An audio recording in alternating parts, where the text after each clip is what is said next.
The shadow of fear has once again fallen over the villages of Sokoto State, particularly in the Eastern Senatorial District, as the notorious bandit Kingpin Bello Turji continues to prove why he is the most wanted man in northern Nigeria.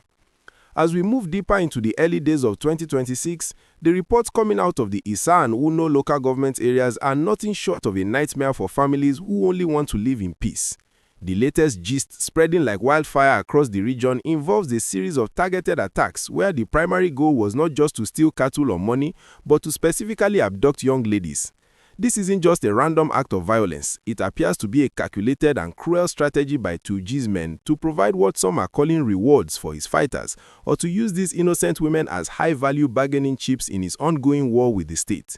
The atmosphere in places like Chacho village and Bargaja is heavy with sorrow, as residents recount the terrifying moments when armed men on motorcycles stormed their homes in the middle of the night, ignoring the pleas of fathers and mothers as they dragged away their daughters into the dark forests. One of the most heartbreaking stories from late 2025 involves a young bride-to-be in Chacho village. Imagine the scene. A family is gathered, laughing and preparing for a wedding scheduled for the very next morning. The joy was palpable, the food was being prepared, and the bridesmaids were all together celebrating their friend's big day. But at about 1:30 a.m., that joy was shattered by the sound of gunfire. Turji's men didn't come for the wedding feast, they came for the people. They abducted the bride, her close friends, and several other residents, totaling over 13 people in that single raid. The father of the bride, Malam Umaru Chacho, has spoken out with tears in his eyes, describing how his village has been neglected and left vulnerable to these monsters who operate with such boldness. This specific targeting of ladies for the Kingpin is a chilling evolution in the banditry crisis, suggesting that as the military moves closer, these criminals are becoming more desperate and more willing to strike at the very heart of the community's dignity. The situation in Bargaja village was equally devastating. In a fresh raid that left 5 people dead, 9 women were whisked away into the bush. What makes this gist even more frustrating for the locals is that there were warnings. Social activists and local watchers had raised the alarm hours before, reporting that Turji and his large convoy of motorcycles had been spotted moving from the Shinkafi axis toward Isa. Yet, despite these alerts, the bandits were able to strike, kill, and kidnap before disappearing back into the wilderness. If you are watching this and you feel the pain of these families in Sokoto, please take a moment to hit the like button. Your support helps bring more attention to these stories that the rest of the world needs to hear, and it ensures that the cry for justice for these abducted ladies is not silenced. Also, if you want to stay updated on the rescue efforts and the latest moves by the security forces, make sure to hit that subscribe button right now. We are monitoring the situation hourly to bring you the facts and the most important updates on this developing crisis. There is a deeper reason why these abductions are happening now. Security experts believe that Bello Turji is devastated and angry following the recent death of his top lieutenant, Kallamu Buzu. Buzu was a key emissary who handled the collection of levies and the terrorizing of rice farmers on Turji's behalf. When the Nigerian military successfully took him out in a well-coordinated ambush in Sabombini, Turji reportedly took the loss very personally. He is said to be seeking revenge, and targeting vulnerable women is his way of showing the government that he still controls the lives of the people.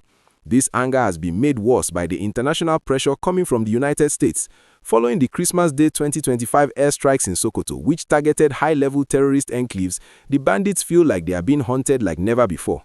By abducting ladies for himself and his commanders, Turji is trying to create a human shield of victims, making it much harder for the military to use airstrikes against his hideouts without risking the lives of innocent captives. The related talk among the people of Sokoto is one of deep frustration with the lack of permanent security outposts. Residents of Chacho village have pointed out that despite their large population, they have no police station and no functional hospital. They feel like forgotten citizens who are only remembered when a tragedy hits the headlines. The fact that bandits can enter a village, spend an hour selecting their victims, and leave before any help arrives is a major fail in the current security architecture. While Governor Ahmed Aliyu has distributed patrol vehicles and motorcycles to the community guard corps, the people say it is not enough. They want the military to take the fight directly to Turji's camp in the forests, rather than just responding after the harm has already been done. There are even rumors that some of the abducted ladies are being forced into marriages to bandit commanders, a practice that Turji has used in the past to tie himself to local families and create a network of forced loyalty. As we look at the broader picture of 2026, the question is whether the Nigerian military's Operation Fasan Yama can actually rescue these women. The use of advanced drones and the arrival of deadly supplies from overseas should in theory make it easier to track these groups, but the forests of the northwest are vast and provide many places to hide. The families of the abducted bride and the other 9 women from Bargaja are living in a constant state of prayer and waiting. They have received calls from the kidnappers, but interestingly, the bandits didn't ask for money right away.